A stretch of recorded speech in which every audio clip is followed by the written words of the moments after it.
Hi everyone, welcome back to the channel. So let's start the video. তো চলো আজকে একটা ভিডিওতে ডিসকাস করি একটা স্টক আছে আমার রেডারে যেটা হচ্ছে তামিলনাড়ু পেট্রো প্রোডাক্টস, ঠিক আছে? তো এখানে দেখো এখানে চার্ট প্যাটার্ন কি বলছে। প্রথমে আমরা চার্ট প্যাটার্ন দেখে নেবো, তারপরে ফিনান্সিয়াল থেকে আবার এগেন চার্ট প্যাটার্ন কি বলছে সেটা একবার দেখে নেবো। দেখো স্টকটা যদি তোমরা অল টাইম হাই দেখো, এখান থেকে দেখো স্টকটার অল টাইম হাই হচ্ছে 150, ঠিক আছে? এখান থেকে স্টকটা কারেক্ট হয়েছে অলরেডি 54% কাছাকাছি কারেক্ট হয়েছে, ওকে? তো হওয়ার পরে এখানে দেখো এই কারণে important sorry important support play করছে এখানে মার্কেট। এখানে অলরেডি এই এরিয়াটা দেখো, এখানে ইম্পর্টেন্ট সাপোর্ট প্লে করছে। ইম্পর্টেন্ট সাপোর্ট হলো স্টকের কাছে 85 এর কাছাকাছি একটা সাপোর্ট রয়েছে স্টকে, ঠিক আছে? তো এই স্টকটাতে আমরা যদি ডে টাইম ফ্রেমে দেখি, ডে টাইম ফ্রেমে দেখো একটা ট্রেন লাইন করেছে, উইকলিতেও ট্রেন লাইনটাকে ব্রেকআউট দিয়েছে, পরপর দুদিন এখানে র্যালি করেছে, ব্রেকআউট দিয়েছে, র্যালি করেছে, ঠিক আছে? যেটাতে হিউজ ভলিউম পপ আপ হয়েছে, এখানেও ভলিউম পপ আপ ছিল, ঠিক আছে?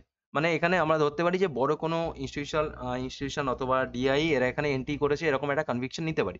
তো অ্যাকর্ডিং টু যদি আমরা দেখি স্টকটা, দেখো স্টকটা 99 এ লিস্টিং হয়েছে মার্কেটে। এখান থেকে স্টকটা করোনার সময় হাই লাগে, করোনার আগে হাই ছিল 83.60, সেখান থেকে অলরেডি স্টকটা 19 টাকার কাছে চলে এসেছিল।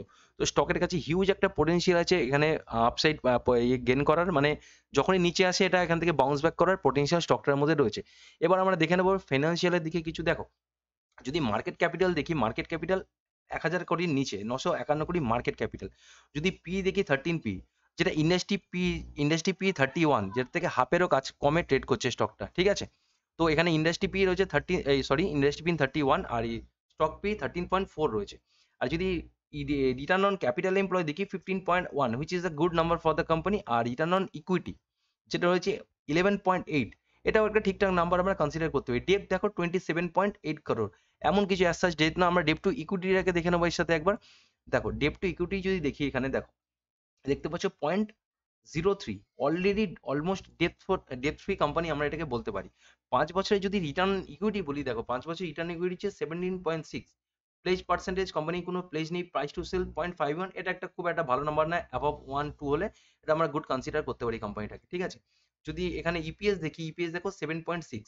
যদি 5 বছরের সেলস গ্রোথ দেখি 15.4, আর 5 বছরের প্রফিট গ্রোথ যদি দেখি 13, এটা একটা মোটামুটি সিমিলার নাম্বারে চলছে। ফেস ভ্যালু 10, স্টকটার মধ্যে একটা স্প্লিট করার পোটেনশিয়াল এখনো আমরা দেখতে পাচ্ছি, ঠিক আছে?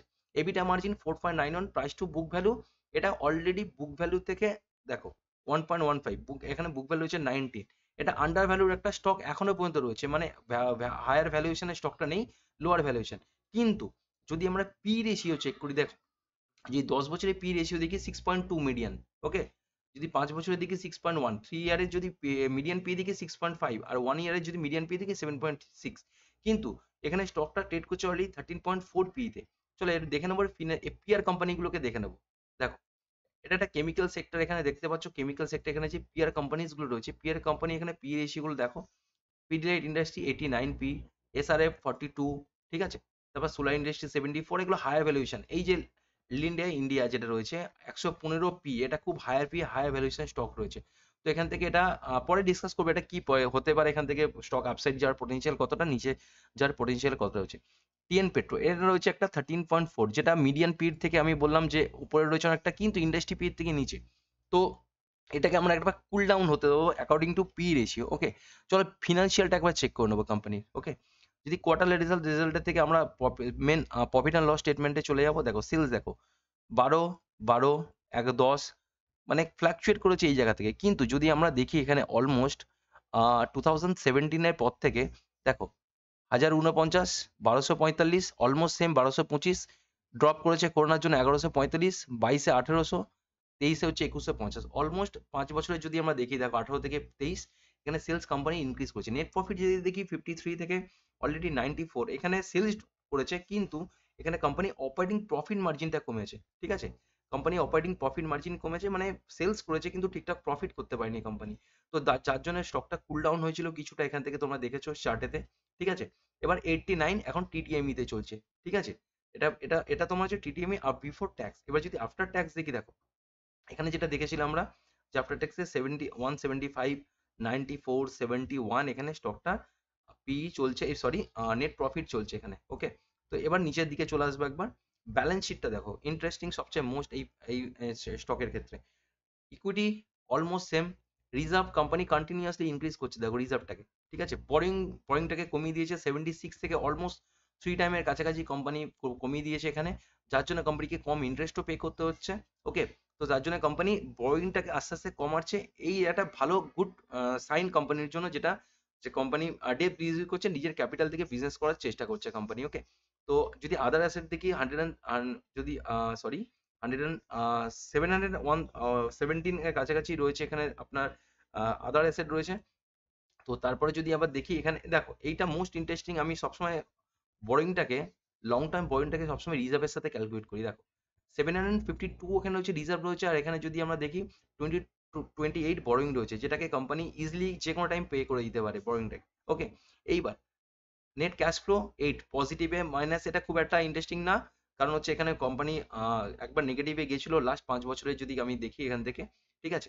তো এখানে এবার শেয়ার হোল্ডিং প্যাটার্নে চলে আসবো। শেয়ার হোল্ডিং প্যাটার্ন যদি দেখি, কোম্পানির কাছে প্রোমোটার হোল্ডিং কিন্তু কম আছে কোম্পানি। ওকে, তো এখানে 30 এখানে সরি টুলটা কাজ করছে না আমার, এখানে 34.54 এখানে অলরেডি অলমোস্ট 2020 থেকে ডিসেম্বর থেকে কোম্পানি সেম রেখেছে।